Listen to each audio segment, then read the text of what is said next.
Okay, so now let's move on to our next part of this chapter. Here again we are going to look at some definitions before moving on to the Mendel's experiment, which is the main part of this chapter. So you should know about all these terms. Okay, so let's begin. So our next definition is gametes. Gametes तो आप लोग बहुत बार पढ़ चुके हो, याद हो गया होगा अब तो. So what are gametes? Reproductive cells, okay, containing only one set haploid of dissimilar chromosomes. Haploid मतलब क्या होता है? There are two terms, ठीक है. एक टर्म है diploid and sorry what is the spelling? हाँ, diploid and another one is haploid, ठीक है. तो हैप्लॉइड मतलब सिंगल सेट ऑफ क्रोमोसोम्स, मतलब वन सेट ऑफ क्रोमोसोम्स, ठीक है. डिप्लॉइड मतलब टू सेट्स ऑफ क्रोमोसोम्स. अब देखो हमारी बॉडी में कितने क्रोमोसोम्स हैं टोटल हमारे पास 46 क्रोमोसोम्स हैं देखा जाए तो, ठीक है. अब ये 46 क्रोमोसोम्स कभी भी अकेले नहीं रहते हैं, ये किस में रहते हैं? ये पेयर में रहते हैं. तो इसीलिए कितने पेयर हो गए? 23 पेयर्स, ठीक है. Now, out of these 23 pairs, one pair is, why is it not focusing? Out of these 23 pairs, सब में क्या होता है? 22 + 1 पेयर होता है, ठीक है. तो 22 जो हैं वो ऑटोजोम्स होते हैं. ऑटोजोम्स मतलब सोमैटिक सेल्स, याद है? मतलब ऐसे सेल्स, ऐसे क्रोमोसोम्स जो हमारे बाकी के सेल्स में होते हैं, पूरे बॉडी के बाकी के सेल्स में. और जो एक सेट ऑफ क्रोमोसोम्स है ये हमारे सिर्फ गैमेट्स में होते हैं. गैमेट्स या फिर सेक्स सेल्स भी बोलते हैं उनको, या फिर गैमेट्स, ठीक है. तो एक सेट सेक्स सेल्स के होते हैं और 22 जो होते हैं ये ऑटोजोम्स होते हैं, right. So these are autosomes and one is your sex cell, one pair. तो ये वन पेयर जो है ना ये टूट जाता है जब हम फर्टिलाइजेशन के पहले, मतलब जब स्पर्म एंड एग का फ्यूजन होता है ना, तो स्पर्म और एग में सिर्फ हाफ सेट ऑफ क्रोमोसोम्स जाते हैं ताकि जब वो मिक्स हो तो हमारे पास कंप्लीट 23 पेयर्स आ जाएं, ठीक है. तो इसीलिए हैप्लॉइड सेट ऑफ क्रोमोसोम्स होते हैं. ये जितने भी रिप्रोडक्टिव सेल्स होते हैं ना हमारे स्पर्म या फिर ओवम, उसमें सिर्फ और सिर्फ हाफ सेट ऑफ क्रोमोसोम्स होते हैं, ठीक. इतना याद रखो अभी के लिए. तो उनको बोला जाता है हैप्लॉइड. ऑलराइट. नाउ कैरेक्टर क्या होता है? द फीचर और characteristic of an individual like height, colour, shape etcetera, these are characteristics, ठीक है. कैरेक्टर. अब ट्रेट क्या है? Feature which has a variant two, trait इसको बोलते हैं, याद रखना, ठीक है. Feature which has a variant two मतलब example tall and dwarf are traits of an character height, of a character height. मतलब हमारा एक कैरेक्टर है हाइट, इसका वेरिएशंस है, मतलब हाइट में टॉल भी हो सकता है, ड्वार्फ भी हो सकता है. ड्वार्फ मतलब छोटा, ठीक है. So tall and dwarf, these are two different traits of the same character. ये थोड़ा और डिटेल में हम पढ़ रहे हैं. पहले हमने ट्रेट्स के बारे में पढ़ा था ना अभी हेरिडिटी के डेफिनेशन में. तो ट्रेट मतलब कैरेक्टर बताया था मैंने.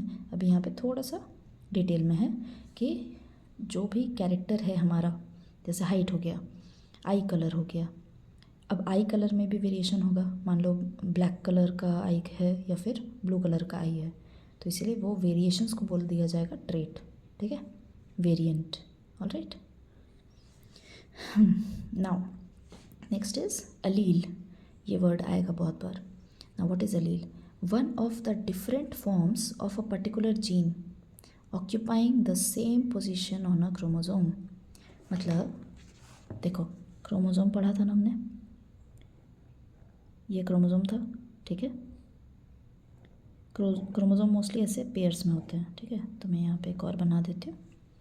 अब मान लो यहाँ पे आई कलर का जीन है, ठीक है. जीन हम लोग देखे थे ना उस टाइम पे, कहाँ गया वो वाला डायग्राम? देखो ये जीन था, ठीक है, ये क्रोमोसोम था. अभी देखो यहीं पे अगर मैं एक्सप्लेन करूँ तो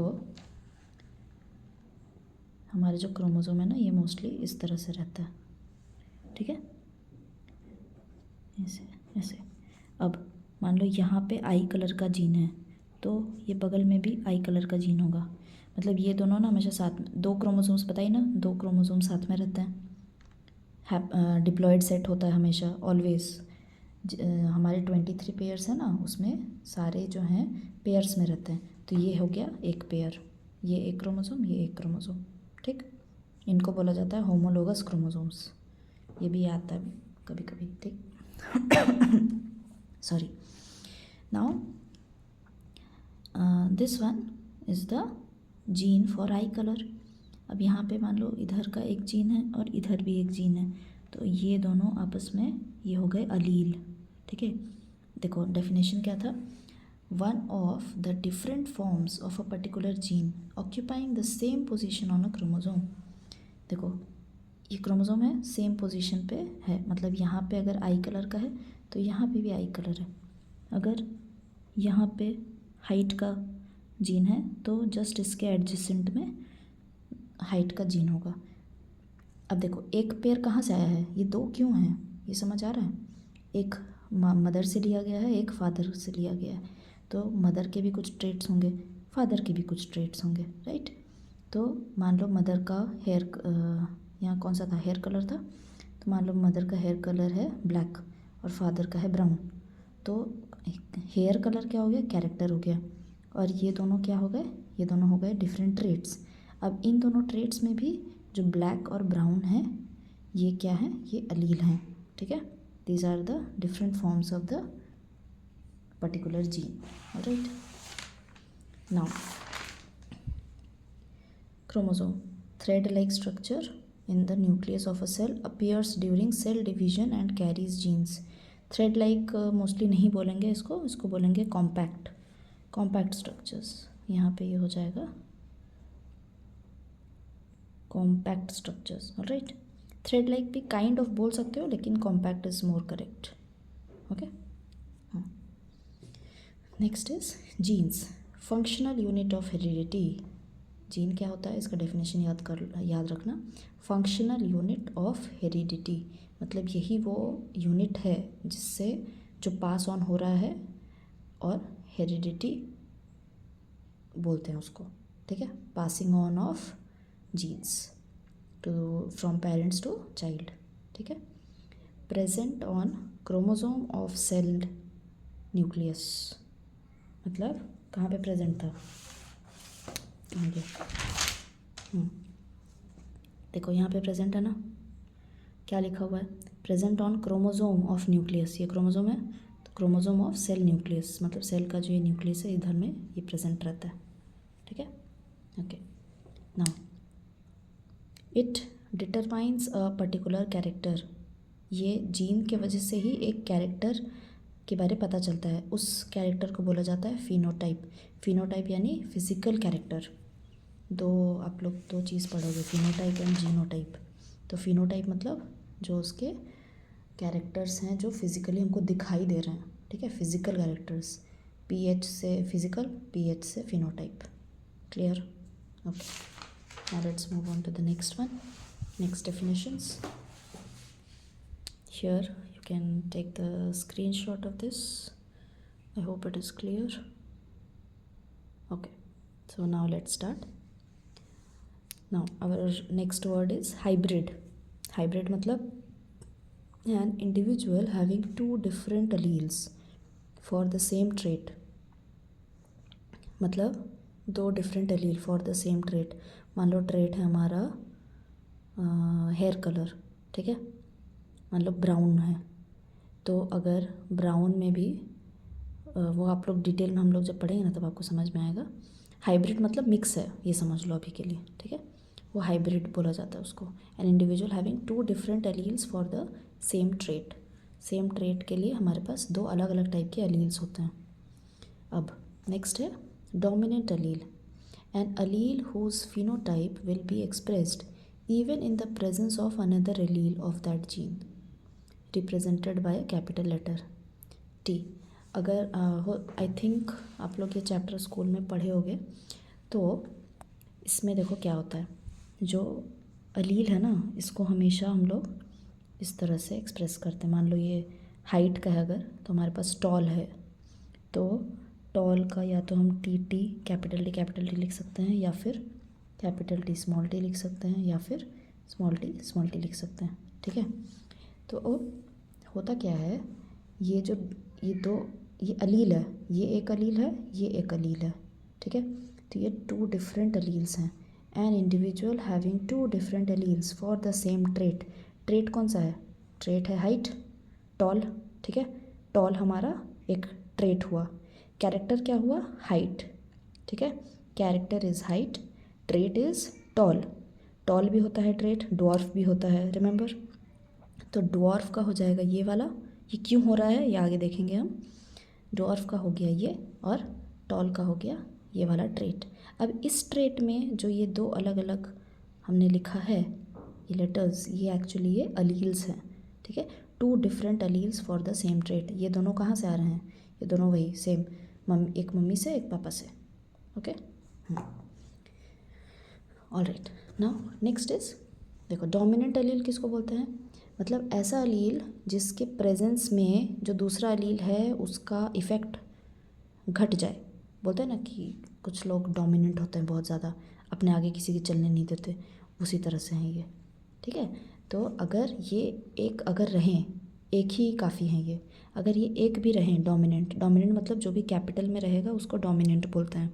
और जनरली डोमिनेंट ट्रेट ही अपने आप को एक्सप्रेस करता है, मतलब वो उसी के आपको फिनोटाइप में, फिज़िकल अपीयरेंस में आपको वही डोमिनेंट ट्रेट्स दिखाई देंगे। तो देखो क्या लिखा है, एन, ये फोकस क्यों नहीं ले रहा? Now an allele whose phenotype, देखो ये अलील है, ये एक अलील, ये एक allele. An allele whose phenotype will be expressed, इस अलील का फिनोटाइप क्या है? टॉल। ठीक है, ये छोटे वाले टी का क्या है? ड्वार्फ। ठीक है, an allele whose phenotype will be expressed even in the presence of another allele of that gene. देखो इसके साथ ये छोटा वाला प्रेजेंट है अलील, ठीक है, लेकिन इसके प्रेजेंट होने के बाद भी इसका, ये वाले कैपिटल का ही फिनोटाइप एक्सप्रेस होगा। क्यों? क्योंकि ये डोमिनेंट है। ठीक है, तो जिसका फिनोटाइप एक्सप्रेस हो रहा है उसी को बोला जाता है डोमिनेंट अलील। ठीक, and it is represented by a capital letter, that is यहाँ पे एग्जाम्पल के लिए हमने कैपिटल टी ले लिया है फॉर टॉल। ठीक है, this capital T represents tall. Now next is recessive allele, an allele which gets masked in the presence of dominant allele and can only affect the phenotype in the absence of a dominant allele। देखो phenotype मतलब याद रखना, phenotype means जो हमारे physical characteristics हैं। ठीक है, तो ये एक ऐसा अलील है, ये स्मॉल टी वाला। ठीक है, ये एक ऐसा अलील है जो क्या होता है, ये मास्क हो जाता है, which gets masked in the presence of dominant allele. मतलब अगर एक भी डोमिनेंट अलील रहा तो ये दूसरा वाला खुद को एक्सप्रेस नहीं कर पाएगा। ये कब एक्सप्रेस करेगा खुद को? जब दोनों के दोनों ही स्मॉल टी हों, मतलब दोनों ही रेसेसिव होने चाहिए, तभी वो फिनोटाइप में एक्सप्रेस होगा। वरना अगर एक भी डोमिनेंट अलील आ गया तो सिर्फ डोमिनेंट अलील ही खुद को एक्सप्रेस करेगा। तो इसका मतलब ये नहीं है कि रेसेसिव अलील गायब हो गया, गायब नहीं होगा, वो रहेगा लेकिन वो छुपा हुआ रहेगा, इट विल बी हिडन। ठीक है, वो खुद को एक्सप्रेस नहीं कर पाएगा क्योंकि डोमिनेंट वाले ने उसको डोमिनेट कर दिया। बोलते हैं ना डोमिनेट कर देना किसी को, तो उसने उसको डोमिनेट कर दिया, डोमिनेंट है वो, तो रेसेसिव वाला नीचे रह गया, वो एक्सप्रेस नहीं कर पाया खुद को। Although it will be present, है ना, ऐसा नहीं है कि वो गायब हो जाएगा, वो रहेगा वहाँ बट एक्सप्रेस नहीं कर पाएगा खुद को। Clear? Represented by a small letter, example T. ठीक है, ये कैपिटल टी, ये small T. Now few more definitions are there. Then देखो जीनोटाइप, जीनोटाइप मतलब genetic composition of an individual. ये जो हमने लिखा ना, ये capital T small, capital T small T small T small T, ये जीनोटाइप है। ठीक है, ये उसका जीनोटाइप है, मतलब उसके जीन्स हम एक्सप्रेस कर रहे हैं। फिनोटाइप मतलब the expression of genotype which is an observable or measurable characteristic। expression of genotype मतलब ये जो जीनोटाइप है ये जब खुद को एक्सप्रेस करेगा तो ये क्या हो जाएगा, ये टॉल हो जाएगा, क्योंकि दो कैपिटल टी प्रेजेंट है, यहाँ पे भी एक कैपिटल टी प्रेजेंट है, मतलब ये भी टॉल होगा। यहाँ पे एक भी कैपिटल टी नहीं है, दोनों स्मॉल है, तो ये रिसेसिव हो गया, तो ये ड्वार्फ है, ठीक है।